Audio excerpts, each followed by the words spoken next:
देखो, ऋणात्मक ऑब्लिक नकारात्मक स्थानांतरण, ऋणात्मक ऑब्लिक नकारात्मक स्थानांतरण।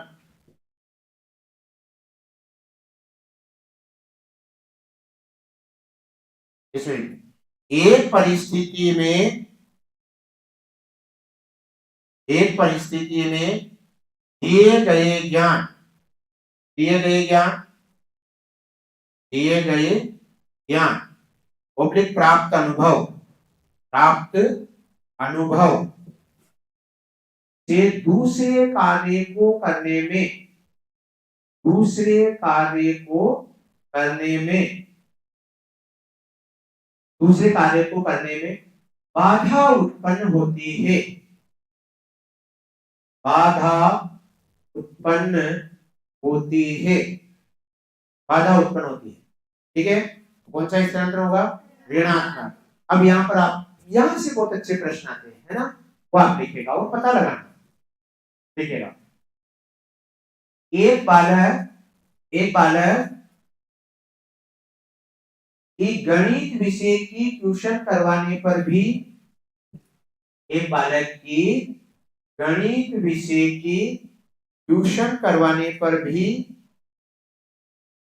वह अंग्रेजी में, करवाने पर भी वह अंग्रेजी में उत्तीर्ण नहीं हो पाता है, उत्तीर्ण नहीं हो पाता है, बालक के अधिगम का स्थानांतरण है, बालक के अधिगम का स्थानांतरण है, स्थानांतरण है। बोलो कौन सा होगा? शून्य, लिखो शून्य, शून्य। ठीक है, अगला लिखो, बालक की, बालक की गणित की ट्यूशन करवाने से, करवाने से उसका विज्ञान में अनुत्तीर्ण हो जाना, उसका विज्ञान में अनुत्तीर्ण हो जाना, विज्ञान में अनुत्तीर्ण हो जाना स्थानांतरण है। बताइएगा तो कौन सा होगा? अब ऋणात्मक, नहीं समझे? देखो, ऐसा करने पर भी ऐसा नहीं हुआ तो कौन सा होगा? शून्य, नो अफेक्ट। ऐसा करने पर भी ऐसा नहीं हुआ, पर ऐसा करने से ऐसा हो गया, नहीं ऋणात्मक नहीं, सकारात्मक भी हो सकता है और ऋणात्मक भी हो सकता है। ऐसा करने से फायदा मिल गया तो कौन सा हो जाएगा?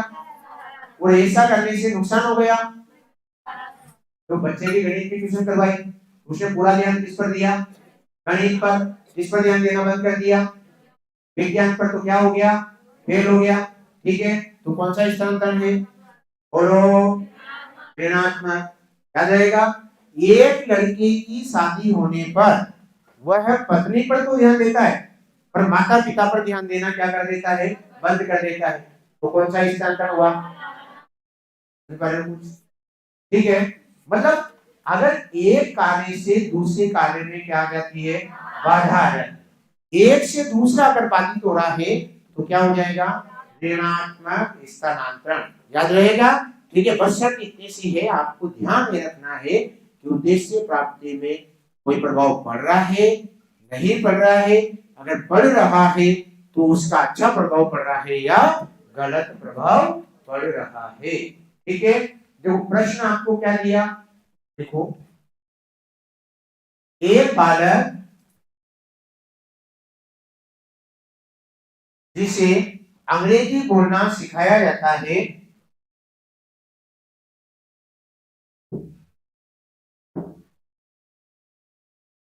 बोलना सिखाया जाता है, इस कारण वह,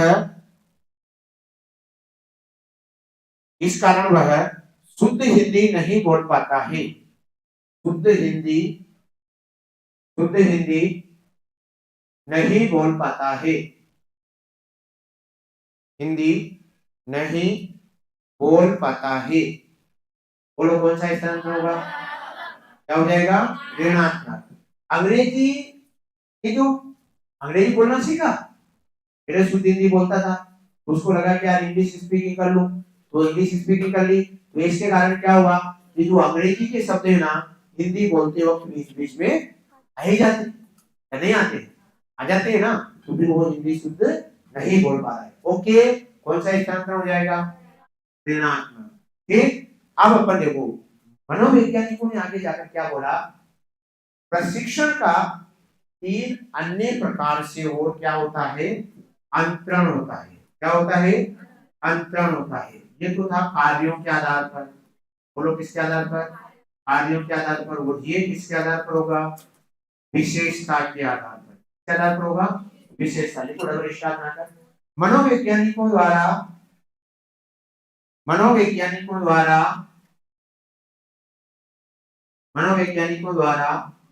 प्रशिक्षण का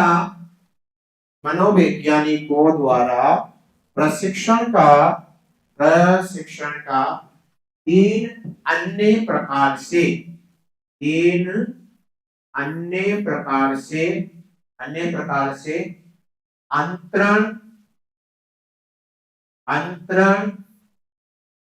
बताया गया। 3 अन्य प्रकार से अंतरण बताया गया। अब वो कौन कौन सा होता है, यहां से आज तक ज्यादा प्रश्न बन रहा है। ठीक है, तो देखिएगा, एक तो क्या होता है? क्षैतिज अंतरण। बोलो क्या होता है? क्षैतिज अंतरण। और ये क्या होता है? क्या होता है? ऊर्ध्व अंतरण। क्या होता है? ऊर्ध्व अंतरण। और ये क्या होता है? द्विपार्श्विक अंतरण। बोलो क्या होता है? द्विपार्श्विक अंतरण। यहां से अभी भी प्रश्न आया हुआ था। ठीक है, कैसे भी यहां से प्रश्न आता है। प्रश्न सबसे पहला तो क्या है? 7वीं ए के विद्यार्थियों को 7वीं बी में बिठाकर पढ़ाया जाता है। 7वीं ए के विद्यार्थियों को 7वीं बी में बिठाकर पढ़ाया जाता है। तो देखो यहाँ पर क्या बताया, क्लास चेंज हो गई या क्लास रूम चेंज हो गया? इससे क्या प्रभाव पड़ता है? नहीं पड़ेगा ना। तो कौन सा अंतरण है? क्षैतिज अंतरण। समझ पा रहे हो कुछ? जैसे मान लो कि सलूकर तृतीय श्रेणी के अध्यापक को कोटड़ा तृतीय श्रेणी में नियुक्त किया जाता है, तो कौन सा अंतरण हो रहा है? क्षैतिज अंतरण। क्या हो रहा है? क्षैतिज अंतरण। समझ पा रहे हो ना कुछ? ठीक है, बच्चों को 7वीं के गणित के सवाल पढ़ाए जाते हैं और पेपर में 7वीं के सवाल पूछे जाते हैं, तो कौन सा अंतरण हो रहा है? क्षैतिज अंतरण। बच्चों को गणित के सवाल पढ़ाए गए और बच्चे बाजार में जाकर क्रय विक्रय कर पा रहे हैं, तो क्या हो रहा है? क्षैतिज अंतरण। क्योंकि गणित शिक्षण का उद्देश्य क्या था? दैनिक जीवन में उपयोग करना। क्या था? दैनिक जीवन में उपयोग करना, और उपयोग कर लिया तो मतलब कोई भी कार्य को उससे समान परिस्थितियों में क्या करना? उपयोग में लेना। दिए गए प्रशिक्षण का उससे समान परिस्थितियों में क्या होना? उपयोग होना। क्या कहलाएगा? क्षैतिज अंतरण। बोलो क्या कहलाएगा? क्षैतिज अंतरण। याद रहेगा? ठीक है, और एक और क्या होता है? ऊर्ध्व अंतरण। बोलो क्या होता है? ऊर्ध्व अंतरण। तो ऊर्ध्व अंतरण के अंतर्गत उपयोग होगा कहां पर? उच्च परिस्थितियों में। कहां उपयोग होगा? उच्च परिस्थितियों में। जैसे आपको 7वीं के गणित के सवाल पढ़ाए गए और पेपर में कौन से आ गए? 9वीं के पूछ लिए, तो कौन सा अंतरण हो रहा है? आपका सिलेक्शन हुआ 3rd ग्रेड में और आपको जो है पोस्टिंग दे दी जाए 1st ग्रेड में। इससे अच्छा दिन अपने लिए कुछ भी नहीं होगा, है ना? लेकिन मान लो आप तृतीय श्रेणी टीचर हो और आपसे 11वीं के बच्चे पढ़वाए जाए, वो भी क्या है? ऊर्ध्व अंतरण। कक्षा 3rd ग्रेड के टीचर से अगर 11वीं के बच्चे पढ़वाए जाएंगे तो कौन सा अंतरण हो रहा है? उर्दू। याद क्या रखना है? उच्च परिस्थिति में उपयोग लेना। बोलो क्या बोलोगे? उच्च परिस्थिति में उपयोग करना। ओके, ये क्या होता है? द्विपार्श्विक। क्या याद रखोगे? शरीर के एक अंग, एक ज्ञानेंद्रिय को दिए गए प्रशिक्षण का दूसरी ज्ञानेंद्रिय में उपयोग होना। एक भाग को आपका प्रशिक्षण दिया और उसका किसमें उपयोग होगा? दूसरे भाग। आपको गुलाब जामुन खिलाया तो स्वाद का पता किससे लगा? बोलो, जीवा से, जीभ से ना। ठीक है, अब जीभ से पता लग गया कि इसका स्वाद कैसा होता है? मीठा होता है। भविष्य में गुलाब जामुन का नाम सुनकर मुंह में पानी आया तो कौन सा अंतरण है? द्विपार्श्विक। और कौन सा अंतरण है? द्विपार्श्विक। समझ पा रहे हो कुछ? ठीक है, मतलब एक बालक के सामने किसी कार का एक्सीडेंट हो जाता है, भविष्य में बच्चा कार को देखकर डरना प्रारंभ कर देता है, तो कौन सा अंतरण हो रहा है? द्विपार्श्विक। पहले हुआ और अब पहले से उसने अनुमान लगा लिया। कौन सा अंतरण होगा? द्विपार्श्विक। समझ पा रहे हो कुछ? ठीक है, तो क्या याद रखोगे? शरीर के किसी अंग या ज्ञानेंद्रिय को दिए गए प्रशिक्षण का दूसरे अंग या ज्ञानेंद्रिय में उपयोग होना। सहायक के रूप में भी हो सकता है और बाधक के रूप में भी हो सकता है। ओके, तो लिखो आप। पहला लिखो, क्षैतिज अंतरण। क्षैतिज अंतरण, क्षैतिज अंतरण। एक परिस्थिति में दिए गए ज्ञान, एक परिस्थिति में दिए गए ज्ञान ज्ञान ओब्लिक प्राप्त अनुभव,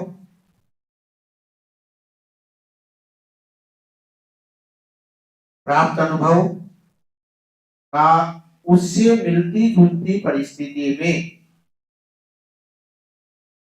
उससे मिलती जुलती परिस्थिति में, मिलती जुलती परिस्थिति में सहायक, सहायक ओब्लिक बाधक के रूप में, सहायक ओब्लिक बाधक के रूप में, एक कंप्यूटर सहायक और बाधक काम उससे मिलती जुलती परिस्थिति में उपयोग करना। लिखो, सहायक और बाधक काट दो, केवल इतना से लिखो, मिलती जुलती परिस्थिति में उपयोग करना। ठीक है, उदाहरण जैसे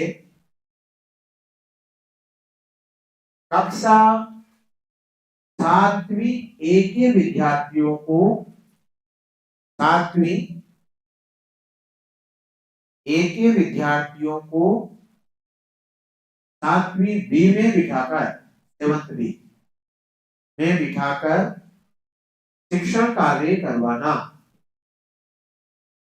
शिक्षण कार्य, शिक्षण कार्य करवाना, शिक्षण कार्य करवाना।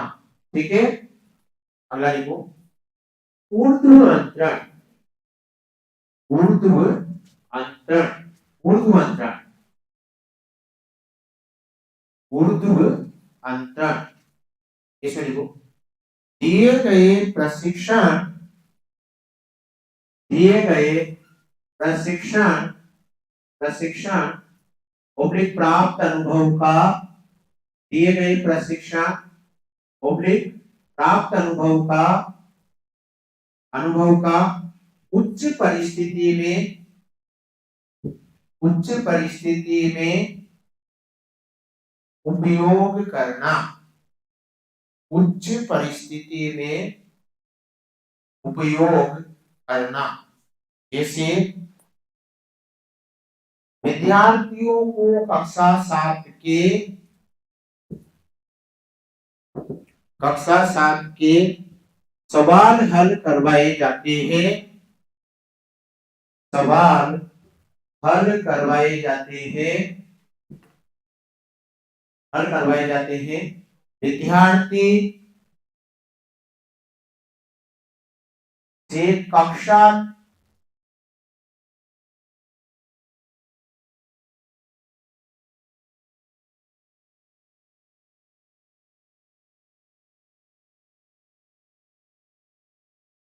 इसमें यूं कर देना, विद्यार्थियों को कक्षा 7 के सवाल सिखाकर, कक्षा 7 के सवाल सिखाकर, सवाल सिखाकर विद्यार्थियों से, विद्यार्थियों से कक्षा 9 के सवाल हल करवाए जाते हैं।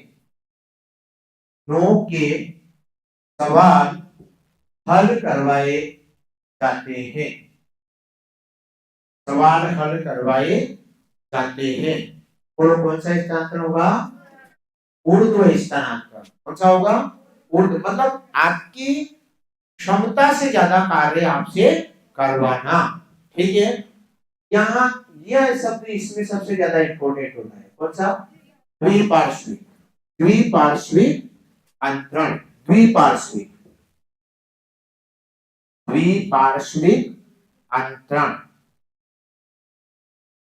द्विपार्श्विक। शरीर के एक भाग, शरीर के एक भाग, एक भाग ओब्लिक ज्ञानेंद्री, शरीर के एक भाग ओब्लिक ज्ञानेंद्री को दिए गए प्रशिक्षण का, भाग ओब्लिक ज्ञानेंद्री को दिए गए प्रशिक्षण का दूसरे भाग, दूसरे भाग ओब्लिक ज्ञानेंद्रिय में, दूसरे भाग ओब्लिक ज्ञानेंद्रिय में उपयोग होना।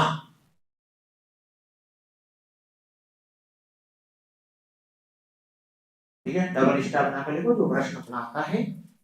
देखो द्विपार्श्विक अंतरण है ना, ये अनुकूलित अनुक्रिया का सटीक उदाहरण है। एक तरह से क्या है? अनुकूलित अनुक्रिया। अनुकूलित अनुक्रिया के अंदर भी क्या होता है? एक से सीधा दूसरे पर प्रभाव पड़ता है। ठीक है, अब यहां पर भी क्या होगा? प्रश्न उसने आपको क्या दिया वो लिखवा, लिखेगा। अध्यापिका द्वारा, लिखो, अध्यापिका द्वारा, अध्यापिका द्वारा विद्यार्थियों को, विद्यार्थियों को छड़ी से पीटना, विद्यार्थियों को छड़ी से पीटना भविष्य में, भविष्य में अध्यापिका के हाथ में, भविष्य में अध्यापिका के हाथ में छड़ी देखकर, छड़ी देखकर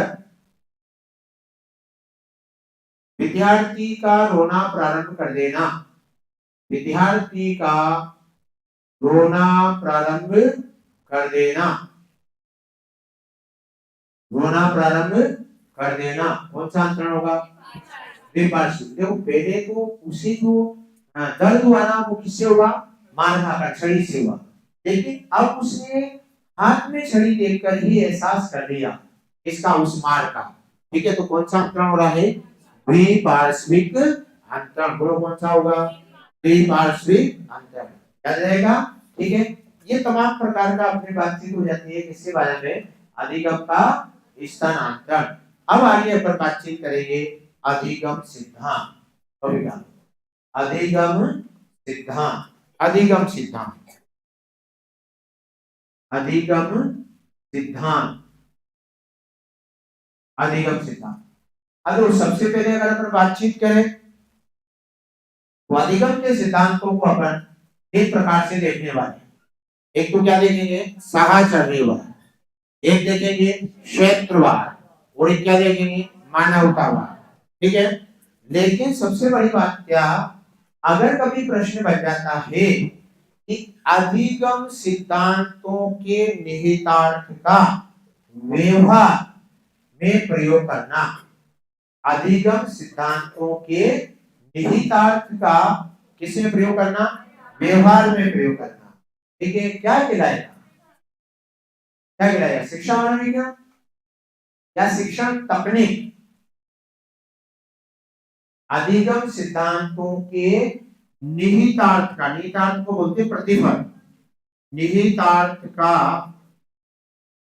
व्यवहार में उपयोग करना क्या कहलाएगा, शिक्षण मनोविज्ञान या शिक्षण तकनीक या शिक्षण उपागम या शिक्षण प्रतिमान।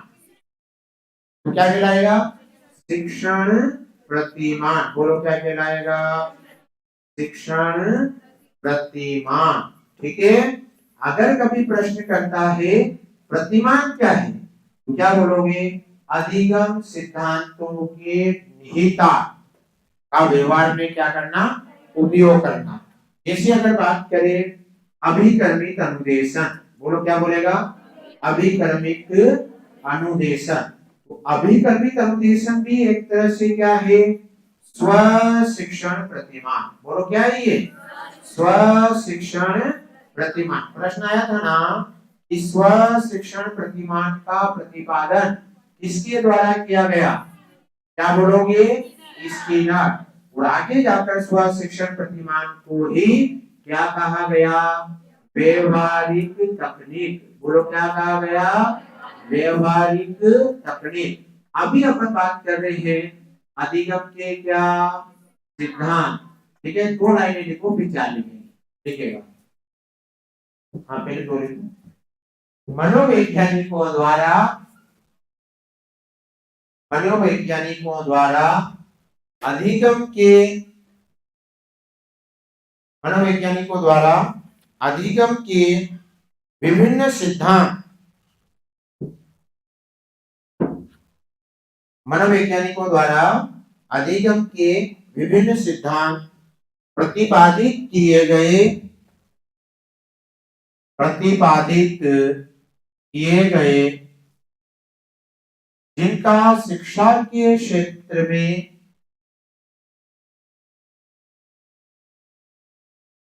शिक्षा के क्षेत्र में अनुप्रयोग करके,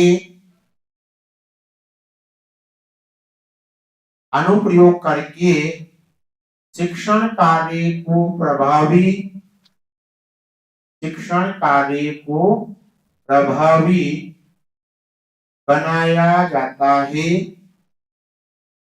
प्रभावी बनाया जाता है। डबल स्टार बनाकर लिखो। अधिगम सिद्धांतों के निहितार्थ का, अधिगम सिद्धांतों के निहितार्थ का, निहितार्थ का शिक्षा के, सॉरी, अधिगम सिद्धांतों के निहितार्थ का व्यवहार में, व्यवहार में प्रयोग करना, प्रयोग करना शिक्षण प्रतिमान है, शिक्षण प्रतिमान है। लिखो, विषय वस्तु, विषय वस्तु, आवश्यकता, आवश्यकता, विद्यार्थियों के स्तर,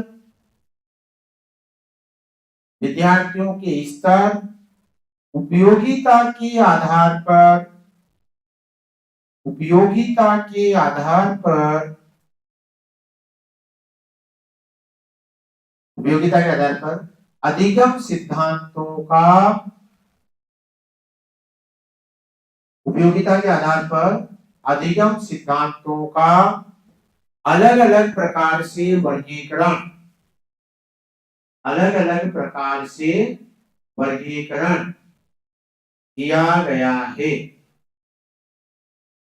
प्रकार से वर्गीकरण किया गया है। ठीक है, अब किस प्रकार से वर्गीकरण किया गया है इसे अपन क्या करेंगे, अगली क्लास में देखेंगे। ठीक है, अभी आप लोगों को कहाँ बैठना है, सुनिएगा। ए बी और सी बैच प्री लेवल 1 और प्री लेवल 2 साइंस बच्चों को रोल नंबर 2 में जाना। ए बी सी बाकी बच्चों को रोल नंबर 1 में बैठना है। जी जी बैच प्री लेवल 1 के बच्चों को और प्री लेवल 2 साइंस के बच्चों को माहिर भवन में जाना है। जी बैच के प्री लेवल 1 और प्री लेवल 2 साइंस के बच्चों को माहिर भवन में जाना है। और बाकी जी एच आई के बाकी जो भी बच्चे बचे हैं उनको 4 में जाना है।